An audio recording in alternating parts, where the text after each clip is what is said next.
فمن أظلم ممن افترى على الله كذبا أو كذب بآياته إنه لا يفلح المجرمون۔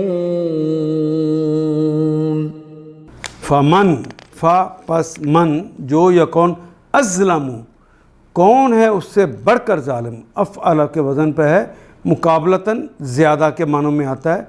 ازلم کون ہے اس سے بڑھ کر ظالم، ممن من سے من جو کہ افطرا یفتری افطراً اہتمام کے ساتھ بے بنیاد بات گھڑے۔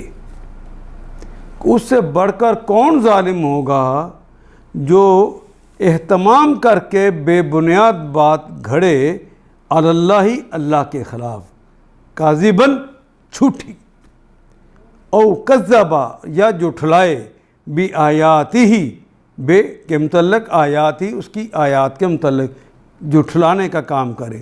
انہو بے شک وہ، لا یفلح لا نہیں، یہ فعل مضارع کی علامت، فلاح کا کلمات اردو میں بھی استعمال کرتے ہیں۔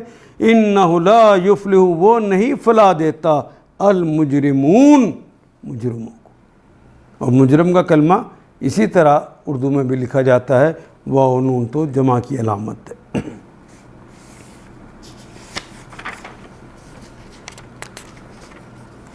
فمن ازلم ممن افترى علی اللہ کذبا، پھر اس سے بڑھ کر ظالم اور کون ہوگا جو ایک جھوٹی بات گھڑ کر اللہ کی طرف منسوب کرے، ممن افترى علی اللہ کذبا او کذب بآیاتہ، یا اللہ کی واقعی آیات کو جھوٹا قرار دے، اسے جھٹلائے۔ یقیناً مجرم کبھی فلاح نہیں پاتے۔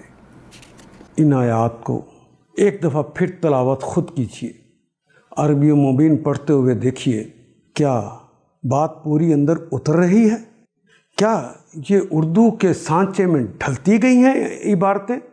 اگر بات سمجھ آنی شروع ہو گئی تو الحمدللہ یہی ہمارا ہدف ہے، اور یہ ہدف پورا ہو گیا۔